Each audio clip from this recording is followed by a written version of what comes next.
ये दिमागी नक्सल होने पर हमें गर्व है बोलकर क्या बस्तर को फिर 40 साल उसी नर्क की आग में झोंकेंगे? कई लोग होंगे अभी भी जो इस प्रकार के बयान को सुनने के बाद उनको बल मिलता हो।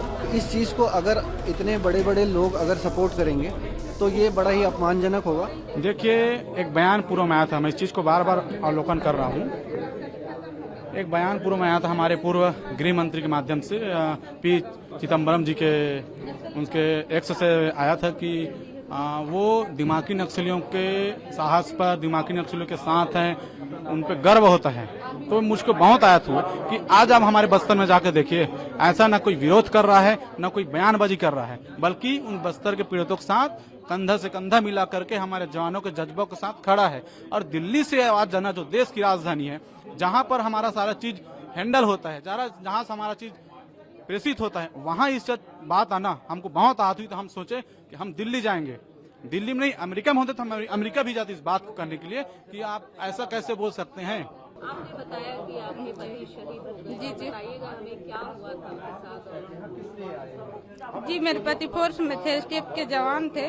उसी समय नक्सलियों ने एम्बुश लगाकर हत्या कर दी, पीड़मेर में, सुकमा जिले के पीड़मेर में। आप लोग को ये जो शांति समिति है, बस्तर शांति समिति, जी जी के माध्यम से आप लोग अपनी बात रखते हैं। जी जी जी क्या कहना चाहते हैं आप? जी, हम लोग यही बोलना चाहते हैं कि जो पी चिदम्बरम बोल रहे हैं कि सोशल मीडिया में मैं नक्सलियों के नक्सली दिमागी में समर्थन दे रही हूँ, इसी के विरुद्ध में आए हैं हम लोग अपने पति खोए हैं। बस्तर में तो ऐसे कई बहनें हैं जो अपने पति खोए हैं। अगर आज की बात करें, आज बस्तर की क्या स्थिति है, कैसे है बस्तर? अभी तो बस्तर में नक्सली मुक्त तो हो गया, लेकिन ऐसे कई मंत्री लोग हैं जो यहाँ दिल्ली में बैठ के बोल रहे हैं कि हम नक्सली समर्थन में अपना वो कर रहे हैं, इसलिए आए हैं। आप लोग को एक बार डर है जो मतलब जी, पहले जो हुआ है वो अब मत हो, यही चाहते हैं। मैडम, प्रेस वार्ता की जरूरत हमको ये पड़ी कि 40 साल से बस्तर जो नक्सल हिंसा में जल रहा था, हजारों लोगों ने बस्तर में शांति स्थापित करने के लिए अपनी जानें कुर्बान कर दी, शहीद हो गए। और आज जब बस्तर अपने विकास की ओर अग्रसर है, तो क्या ये दिमागी नक्सल होने पर हमें गर्व है बोलकर क्या बस्तर को फिर 40 साल उसी नर्क की आग में झोंकेंगे? फिर वही शहीद होने का सिलसिला जारी हो जाएगा, वही बम बारूद फटने फिर जारी हो जाएंगे? क्या बस्तर को विकास नहीं करना चाहिए? मैडम, बस्तर को विकास करना चाहिए। ये मानसिकता वापस हमको 40 साल पीछे वापस ढकेल देगी, उसी मानसिकता में जहां फिर ब्लास्ट होंगी, फिर गोलियां चलेंगी, फिर जवान शहीद होंगे, कई के घर उजड़ेंगे, कई बहनों के भाई जो है शहीद हो जाएंगे। मैडम, तो ये ऐसा नहीं होना चाहिए। नक्सली जो दिमागी जो मानसिकता है, वो हकीकत में हिंसात्मक रूप को हम समझते हैं, जो हमने बस्तर में हिंसा के रूप में देखी है। जी, बस्तर से आए, जिला बीजापुर। हमारा भैया वो लकड़ी के लिए जा रहे थे, 3 लोग, हमारा चाचा पापा, हम लोग 3 लोग जा रहे थे। वो ये गांव में मतलब गांव का इस पर जंगल है, जंगल का ये डाल है, नहीं पता या किला दूसरा रास्ता थे जा रहे थे, नहीं पता कौन दिए, उसका पैर कट गई है, कट गई। हम फिर उसके बाद कैसे करें, हमारा पापा घर से काट लाए, काट से के घर ले जाके वहाँ पुलिस कैंप में बता दिए। कैंप में बताने से उन्होंने आके इधर जगदलपुर लाए थे अस्पताल। तो आप उनको लेकर आए हो, आप लोग कब परेशान हो?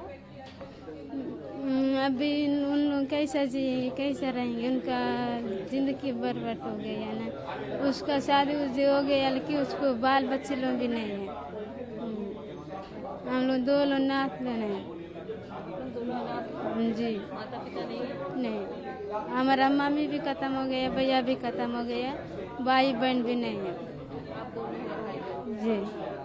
जी, मेरा ये कहना है कि जैसे मेरा घटना हुआ 9 अक्टूबर 2022 को, अभी 4 साल होने जा रहा है लगभग। और लेकिन घटना हुआ मेरे ही साथ नहीं, हमारे क्षेत्र में, और उसी साल बहुत लोगों को हुआ। कोई तो खत्म भी हो गए, कोई आधा अंक लेकर चल रहे हैं और उसके बाद ले दे के अभी थोड़ा सा बस्तर शांत हो रहा है, नक्सली वहाँ से समापन हो गया ऐसा बता रहे हैं। लेकिन ये बयानबाजी को सुनने के बाद हमें तकलीफ इसलिए हुआ कि हमारे साथ खड़े रहना चाहिए, हमारे सुख दुख में साथ रहने वाले वो उनके पक्ष फेवर में बात करके दिमागी नक्सली ऐसा बोलते हैं तो हमें अच्छा नहीं लगता, ऐसा बयानबाजी नहीं करना चाहिए। हाँ, इसीलिए आए हैं, सब राय पास करके आए कि हम जाके एक स्वर में बोलेंगे कि ऐसा बयानबाजी ना ऐसे बयानबाजी से फर्क पड़ता है इन सभी पड़ता है। कई लोग होंगे अभी भी जो इस प्रकार के बयान को सुनने के बाद उनको बल मिलता हो। हम तो यही सोचते हैं कि उनको बाकी लोगों को बल मिलता है ऐसे बयान सुनने के बाद। 110 बटालियन कोबरा से हूँ, सीआरपीएफ से। आपने बताया कि किस तरीके से